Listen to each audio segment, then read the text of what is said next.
Hora da coluna Seu Direito, aqui do JC, que fala hoje sobre justa causa. Boa noite, Paulo Vitor Souto. Boa noite, Linda. Boa noite, telespectador. Inclusive, deixa eu convidar os nossos telespectadores. Quem tiver alguma dúvida sobre esse assunto, demissão por justa causa, mande sua pergunta através do nosso WhatsApp, tá aí na tela, 99332-1212. Aproveite e participe aqui da nossa conversa com o advogado Paulo Vitor Souto. Queria que, para a gente começar a fazer uma espécie aí de resumo, né, do que seria aí, vamos dizer, uma despedida, uma demissão por justa causa. Linda, a despedida por justa causa, a gente costuma dizer que é a punição mais severa que um trabalhador pode receber. O empregado ele pode ser punido de várias formas no ambiente de trabalho, sofrendo advertência, sofrendo uma suspensão.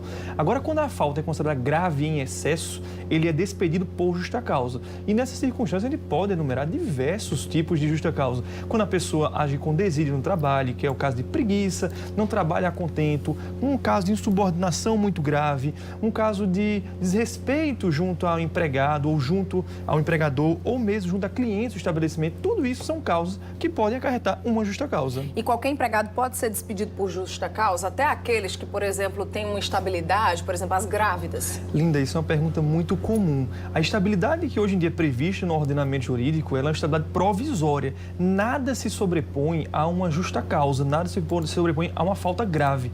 As pessoas que têm estabilidade provisória, como as grávidas, como as pessoas que retornam de acidente de trabalho, depois de receber um benefício acidentário, elas têm direito a uma estabilidade, mas ela é provisória. Se nesse curso dessa estabilidade, ela venha a cometer qualquer falta grave, dessas entre as quais que eu elenquei, que inclusive existe um rol previsto na CLT que diz quais são exatamente os motivos de justa causa. Mesmo essas pessoas que têm estabilidade, elas podem ser despedidas sim, de forma motivada. E quem é despedido por justa causa tem algum direito? Linda, tem sim. São poucos os direitos. O empregado ele deixa de receber o FGTS, a multa de 40% do FGTS, deixa de sacar o FGTS, deixa de receber aviso prévio, deixa de receber o 13º proporcional. Ele só vai receber o saldo salário, que é o valor do mês que ele trabalhou efetivamente. Sim. E, além disso, se ele tiver férias vencidas, ele também saca esse valor. Mas, fora isso, ele não tem direito a nenhum outro benefício, seja trabalhista ou mesmo previdenciário, posteriormente. A gente tem uma pergunta aqui da Isabel Carvalho, lá de Picuí. Ela diz o seguinte: gostaria de saber porque eu fui demitida sem justa causa em 2015. Eu era prestadora de serviço. Eu trabalhava numa escola do governo do estado. Nesse caso, eu teria como recorrer, fazer algo para, receber algum direito? Linda, o caso da prescrição do direito de trabalho, na Justiça do Trabalho, ela disse que começou em 2015. Ela teria, se tivesse a intenção de entrar na Justiça do Trabalho para pleitear algum benefício para ela ou algum direito que foi desrespeitado até 2017. Depois de 4 anos, não é mais possível ela pleitear qualquer direito. O direito dela prescreveu de fazer qualquer reclamação.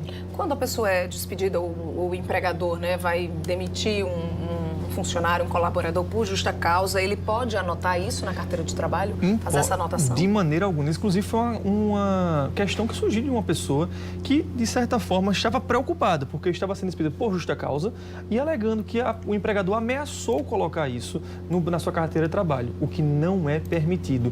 Se o empregador vier fazer isso, colocando qualquer anotação desabonadora que venha prejudicar o próprio trabalhador na carteira de trabalho, ele pode, inclusive, ser responsabilizado por isso, o que pode gerar um dano moral por essa conduta. Em caso de falta, quanto tempo o empregador pode demitir o funcionário? As faltas, Lindas, que são esporádicas, elas não são motivo de justa causa direto. Quando o empregado falta esporadicamente, eventualmente, sempre recomendamos que haja uma advertência, posteriormente uma suspensão, para que possa chegar a uma justa causa. Entretanto, se o trabalhador falta 30 dias consecutivos ao trabalho, isso configura abandono de emprego, que é um motivo de justa causa e pode ser demitido por essa razão. Aqui a gente tem a pergunta da Luana, do bairro das Indústrias. Ela diz que está grávida e chegou atrasada no trabalho. O horário dela era às 8h30 da manhã, ela chegou às 10 porque foi pegar uma declaração de um exame. Ela quer saber se esse atraso, esse tipo de atraso também é embasamento para demissão por justa causa. Linda, um único atraso pontual não é motivo de justa causa, especialmente na atual circunstância pelo motivo que a Luana descreveu.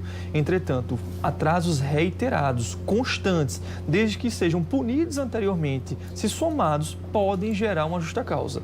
É uma questão que tem que ser analisada caso a caso, especialmente porque esse é um caso de desídia, de preguiça, que tem que se configurar com a constância, o que não foi o caso da Luana, que foi pontual. Aqui tem a pergunta também do Maurício, do bairro do Bessa. Ele quer saber se o funcionário chegar bêbado no trabalho pode despedi-lo por justa causa? A questão da embriaguez, Linda, é muito interessante explicar, porque a embriaguez habitual é a pessoa que, de fato, constantemente vive embriagada, não é motivo de justa causa, é considerado doença o alcoolismo.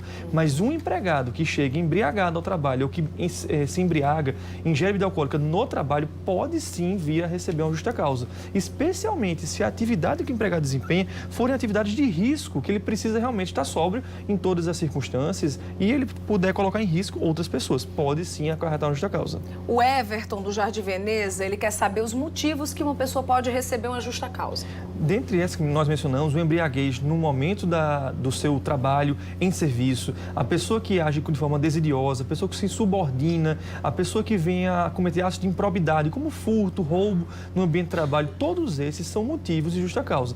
Mas se ele quiser saber em detalhes, é o artigo 482 da CLT, que trata exatamente quais são os motivos de justa causa. Aqui uma pergunta também, caso o empregado tenha sido despedido por justa causa, de forma injusta, o que ele pode fazer? Como recorrer aos direitos? Sempre recomendamos que ele procure advogado de sua confiança para que realmente possa relatar a situação e possa vir a tentar desconstituir essa justa causa na Justiça do Trabalho, porque ele não vai conseguir isso extrajudicialmente. A gente vê hoje, né, todos os colaboradores, vários profissionais sempre com celular, né, utilizando o celular no horário de trabalho. Isso também pode ser um motivo para despedida por justa causa? Sim, Linda, dependendo das circunstâncias. A gente sempre diz, tem que se analisar o caso em concreto. Uma única vez que o colaborador venha utilizar um celular no ambiente de trabalho, não é, via de regra, considerada uma justa causa. Entretanto, se essa conduta, se esse trabalhador tiver em um ambiente de risco, ele precisa de atenção máxima, como, por exemplo, uma pessoa que vem operar um guindaste, por exemplo, ele tem que estar constantemente atento, porque ele coloca em risco não apenas a sua vida, mas de outros empregados. Se utilizar um celular neste momento, pode vir a configurar uma justa causa. Mas, repito, tem que se analisar no caso em concreto. A utilização pontual, eventual, não gera uma justa causa de forma imediata, mas ele deve ser advertido, eventualmente suspenso, para posteriormente chegar a uma justa causa.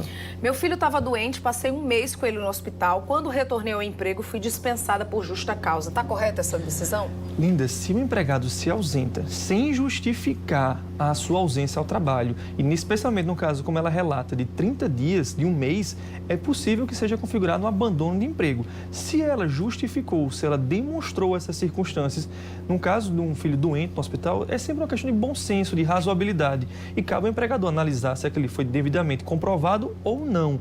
Mas lembrando que a pessoa não pode se ausentar ao trabalho para acompanhar um ente querido, seja filho, seja pai, durante um mês num hospital ou em outros locais. Isso não é motivo para ausência ao trabalho, por mais que seja justificado no âmbito pessoal. Mas tem que se conversar, tem que chegar a um denominador comum para que isso não seja um motivo de justa causa.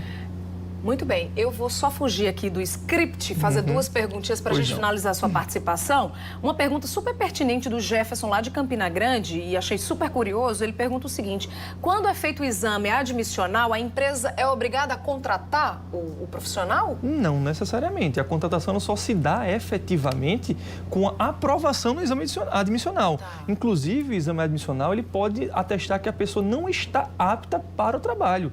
O exame admissional serve exatamente para isso, para demonstrar aptidão para o trabalho. Se por alguma circunstância foi descoberto que ele está incapaz para o trabalho, ele não pode ser contratado, porque o médico do trabalho não autorizou. E tem um último telespectador, o Felipe, da Baía da Traição. Ele disse que teve um contrato de 3 meses com uma empresa com a promessa de um novo emprego, mas aí a empresa não cumpriu a promessa. O contrato de 3 meses, pelo que dá para entender nesse caso, é um contrato de experiência, é um contrato por prazo determinado. Esse contrato por prazo determinado, Linda, ele não é um contrato que gera necessariamente o direito à contratação. A promessa de ocorrer uma contratação não gera o direito adquirido dele ser contratado, infelizmente. Ok, Paulo, obrigada pela sua participação, viu? Obrigada a você, Linda. Obrigado, telespectador, mais uma vez. Até a próxima. Até. Obrigada.